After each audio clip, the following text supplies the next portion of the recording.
Dear Patriots, before the news starts, please subscribe to our patriotic channel by clicking the subscribe button.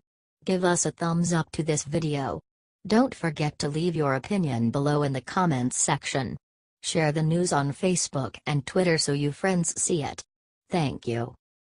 Congress discovers Russians used Facebook to hurt Trump and media's in total blackout mode. While the rest of the nation is discussing Bob Mueller and his witch hunt, there is major news coming out of Congress. Today the executives of Google, Facebook, and Twitter are facing hard questions from congressional leaders. Congress wants to know what these tech giants are doing to stop the spread of Russian bots and former Russian satellite states like Macedonia from spreading their BS in America.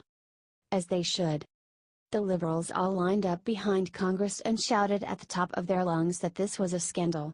But something funny happened on the way to the lynching. The left got humiliated. According to a bombshell report by The Hill, Congress just discovered that Russian bots hoodwinked the left and actually got them off their butts to protest Trump. Remember, the left said the conservatives got duped by the Russians, although there is no record of any conservative showing up to one of their fake rallies. The same cannot be said for the liberals. As The Hill's report clearly shows, thousands of Americans attended a march last November organized by a Russian group that used social media to interfere in the 2016 election. The demonstration in New York City, which took place a few days after the election, appears to be the largest and most successful known effort to date pulled off by Russian-linked groups intent on using social media platforms to influence American politics. Over 16,000 hysterical liberals said they would attend the march, and between 5,000 and 10,000 actually showed up in New York to protest Trump's win, effectively destroying the whole Trump-Russia narrative and ending the last liberal hope to impeach Trump. Sorry guys. You have 4 years to get your act together and try to beat Trump fair and square.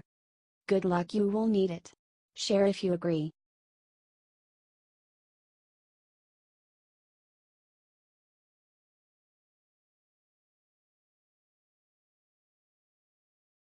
Sarah Sanders just entered a vicious room and surprised reporters with beer for an important reason. Monday's press briefing should have been one of the most difficult days of Sarah Sanders' life. Robert Mueller just announced the first criminal charges connected to the Russia investigation and the press were ready to pounce. So Sarah Sanders started talking about beer. More specifically, she started talking about beer as it relates to tax reform. The story she told originated from a viral email that made the rounds in 2011. It involves a bar that allows a group of friends to split the bill in relation to income. When the bar decides to lower the prices, the poorest of the friends complain that they got the smallest dollar amount discount. Meanwhile, while the amount of money the richest friends saved is more, they are still required to pay way more than their friends. Sanders used the story to explain why the media's reaction to tax reform is incorrect. They focus on how the rich benefit most from tax cuts when, in reality, they are still the most burdened. You can see the entire story in the video below. Comment "Go Sarah!" and share if you think we need tax reform now. Congress is unwilling to work with Trump. We need to let them know that they must work with our president to give us what we want.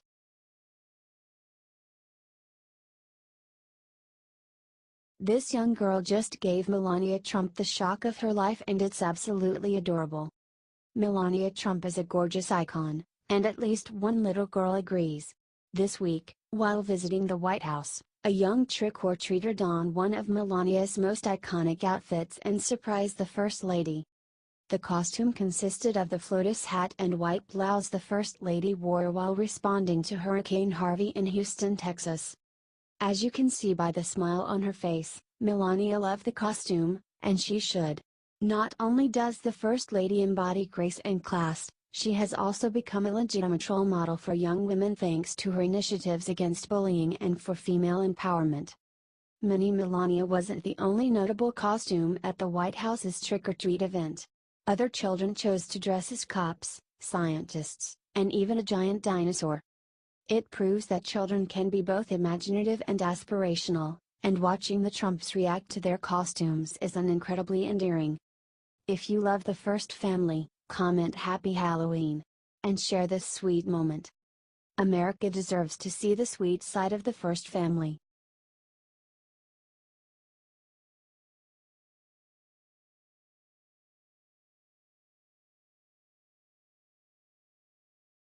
Just an NYC attacker's name revealed. This is huge.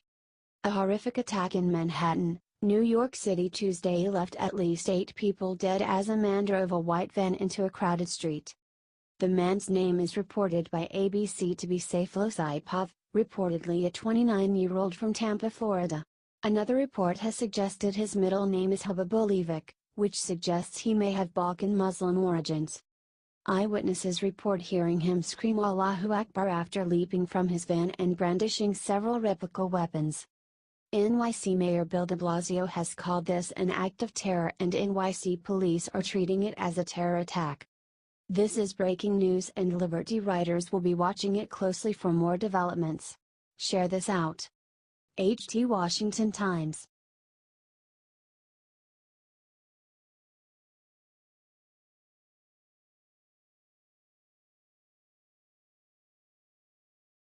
Hillary Clinton announces what her Halloween costume is. Immediately regrets it. Hillary Clinton is a dunce. The 2016 Democratic candidate announced on Monday what she is planning to dress as for Halloween. She made the remark when she appeared at the Roosevelt University for part of her What Happened tour. Here's the laugh out loud video below. The minute I heard it, I busted out laughing. Here is an artist rendering of Hillary the president below. Just wait till you see the whole thing. Several reporters say reported on the hilarious moment and commented at the time. Hillary Clinton then hemmed and hawed about losing the election. She even ignored the cute question about her grandchildren Charlotte and Aiden. Hillary skipped over talking about her grandchildren and talked about herself instead.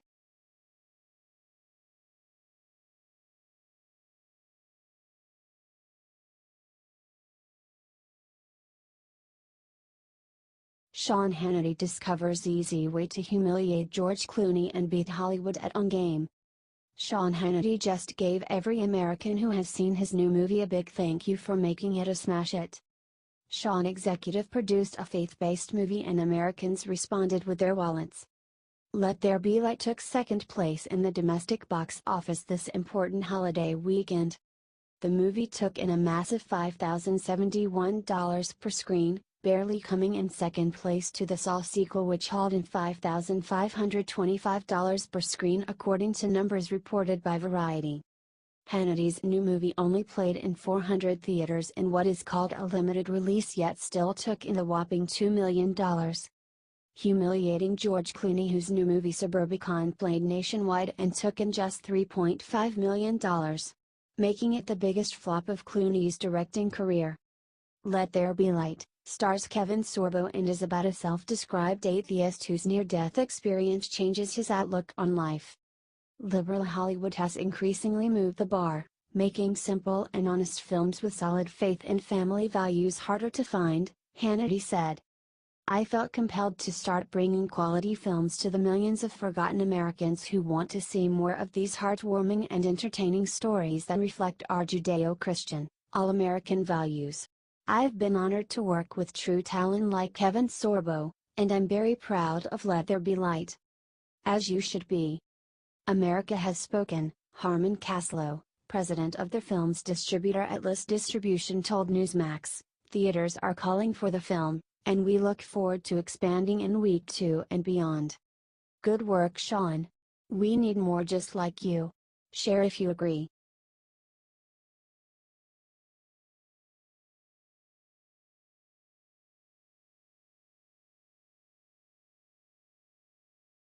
Breaking truck ramming in Manhattan kills several, injures more. Several are suspected dead and multiple more wounded following a truck ramming in Manhattan on Tuesday, according to Daily Mail. A truck reportedly mowed down cyclists on a bike path before someone opened fire.